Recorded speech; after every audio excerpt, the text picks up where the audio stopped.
I'm here this morning with Eddy McGee, who's a pre-K through 5 assistant principal in Colorado Springs, which is not too far from where we are now, and a former teacher, and you taught... I taught grades 4, 5, 6, done summer school with middle schoolers, helped out in the primary grades with student teachers. So well prepared to be an assistant principal. I try. So as a leader in a PK through 5 school in Colorado, what do you see as some of the biggest challenges and opportunities that schools face in the K-3 classroom?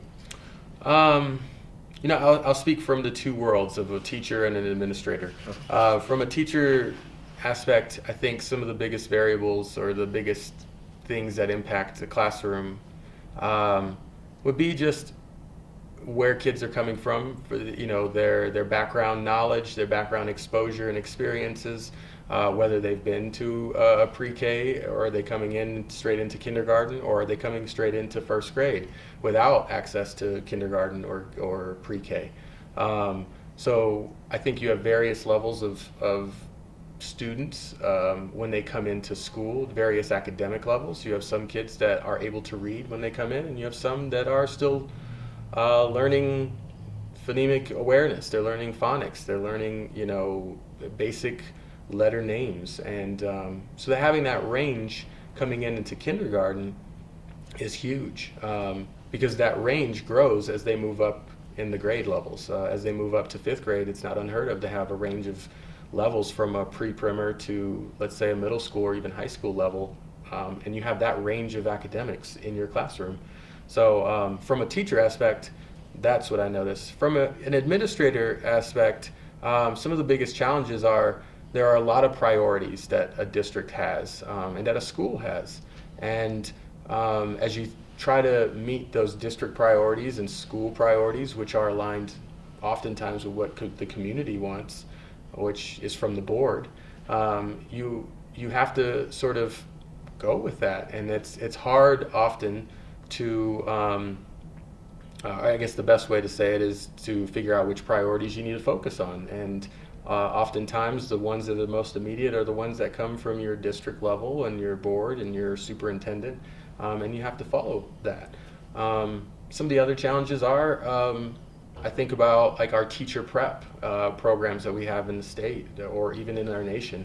When I went through my teacher prep program as an elementary ed major, I didn't necessarily get exposure to a proficient level to instruct literacy. I felt like I was pretty, I was good enough to get a job, but I don't know if that's necessarily good enough for kids. In fact, I know that's not good enough for kids. I know our teacher prep programs in colleges need to be a little bit more rigorous in the literacy development of students and helping students learn to read in the pre-K to 3rd grade range. And then as they move from there, from 4th to 5th, it's really reading to learn at that point. So, and there's a significant difference of learning to read and then reading to learn. So I really appreciated the way that you talked from a teacher perspective and a leader perspective.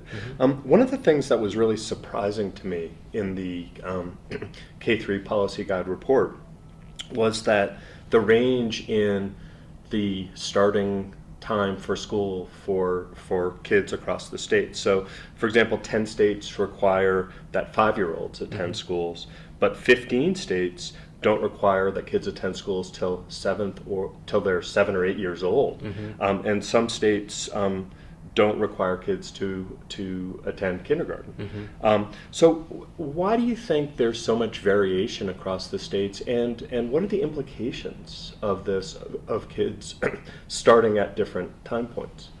That range, brain development is increasing. There are a lot of things that are connecting.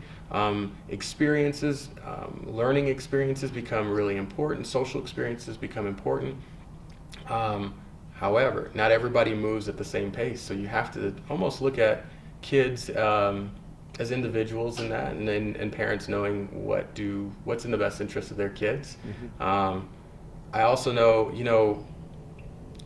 education is a state decision, and so as it's a state decision, all the states had the choice of making that determination of when they want to start school. So you have some that start, September 1st. That's their cutoff date. Some it's September 15th. Some it's October 1st, October 15th. I think the point of having those dates was all due to just states having the autonomy to make those decisions. And now we're becoming a nation that's a little bit, we're looking at alignment between all of the states. You think of Common Core. Common Core is the idea of, one of the ideas is for kids to be able to go from one state to another, and they're able to stop and start right where they left off. Ultimately, that was the point, or one of the points. And with a start date being the same, that would allow start and stopping of students, moving from one state to another, from one city to another, one district to another. It would allow them to be able to pick up and start where they left off. So in your experience, when you watch kids who come in to your school in kindergarten versus kids that come in first grade, what kind of differences do you see in those kids who are the same age, but one group has a year of school under their belt? What do you see? A lot of times it's structure. It's stamina of the day, learning to withstand academics, the rigor of academics, and being able to balance the needs of a teacher and even their peers in the classroom. If students have done pre-K, they typically are they typically have more success in kindergarten, just with the structure of the day and the length of the day, and that's just from that aspect. If we talk about academics, exposure to language and academic language, exposure to experiences, when students have those experiences and that exposure, it allows them to be able to connect things down the road.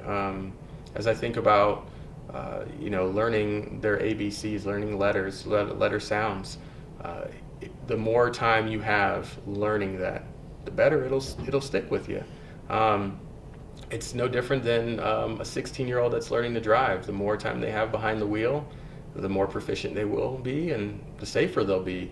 It's the same with students. The more time they have in the classroom, the better prepared they will be in the long run. And we're talking about foundations. If you have cracks in the foundation, it's going to be hard to build that house, and we need that foundation in place. Yeah, that's a great metaphor. What are the implications for what we're learning as a field of education, and what we are starting to, with the emphasis on K-3, what are the implications for a teaching force that's prepared to work with early childhood? It's a great question. I think our teachers of the past actually spent a lot of time working on literacy. I think there's been a lot of shifts, a lot of paradigm shifts in education. There's been pendulum swings from one side to the other. I do think we have a generation of teachers that really are wanting to learn more about how students learn literacy. I think we have a lot of teachers who, actually I think all teachers want to do what's best for kids. I know most teachers, if not most, all teachers want to do what's best for kids. But sometimes you don't have the skills, and you need training. And our teacher training programs in colleges do a decent job of preparing teachers. I don't think they do a terrible job, but I do think we could make some shifts in our teacher prep programs where we are educating our new teachers on what it means to teach literacy. What does that look like?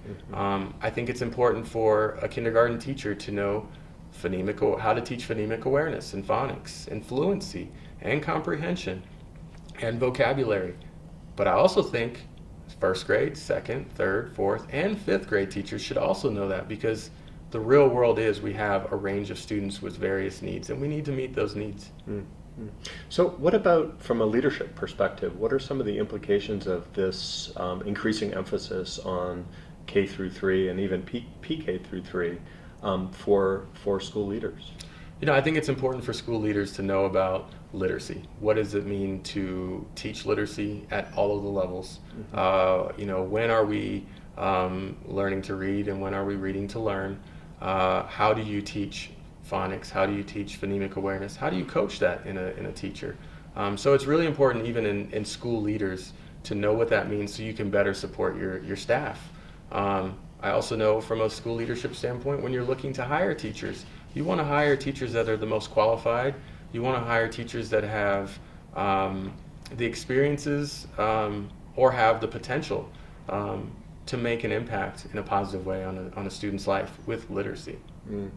What about so I know there's a new emphasis on reading proficiency in the early grades, and do you sense that that those are new skills that and also new knowledge in the field that we should increase our focus on preparing teachers for early development reading? I do. I think all teachers, all elementary teachers, in my opinion, as an elementary assistant principal, it is hard for me to just look at K-3. I look at pre-K-5 because that's who I operate with on a daily basis. And if the alignment with literacy and literacy instruction isn't there, we're going to have significant gaps. We need to have all of our teachers, all of our grade levels working together and meeting the needs of our students. Intervention starts early on. We need intervention in the kindergarten level. We may have kindergartners that aren't reading. We may have kindergartners that are reading. Well, how are we meeting both of those needs? And how are we meeting all the needs in between? And so, do I think it's new knowledge? I don't think it's new knowledge. I think there's a focus, and it's because we know that statistics show that kids that aren't reading at grade level by the end of third grade have a higher dropout rate. And a higher dropout rate means higher incarceration rate. So there are alignments there. I can't say that third grade, kids that don't read at third grade there's a better chance of incarceration. But I can say that kids that don't read at grade level by the time they leave third grade have a higher risk of dropout, and that's a fact. So, is the transition from pre-K to K distinct from the transition from, say, K to 1 or 1 to 2 or 2 to 3? And can you talk a little bit about that transition and how you as a school leader are trying to facilitate that transition? So the biggest transition, at least from the school I work in, is pre-K is a half day. And so pre-K is, 3 hours a day. Kindergarten is 6 to 7 hours a day. So we're talking about double time. We're going up from 3 to 6 hours a day between a year. And that's a significant difference just from time of day. We're also talking about standards. There are standards that are in place for kindergarten that we have to follow. We have to make sure kids are coming out of kindergarten ready for first grade by meeting all the needs that are in those standards, in our state standards. From a developmental and emotional standpoint, we have kids who, we have kids that struggle with maturity in a pre-K level, just of being in school. All kids struggle with maturity. That's why they're called children. That's why they're kids. They're learning. However, pre-K students are younger. I mean, we're talking about kids that are 4 or 5 years old often. Some of them, it's not unheard of to hear of a 3-year-old being in pre-K. European countries have kids in pre-K at age 3. The point of pre-K is to prepare them for kindergarten and get them used to that structure. Kindergarten students, the shift is now to prepare them for first grade. So every year you change sort of your direction, but it's based on our state standards and based on our student needs. Eddy, thank you so much for your time. It was nice to meet you. Good to meet you. Best of luck. Oh, thank you.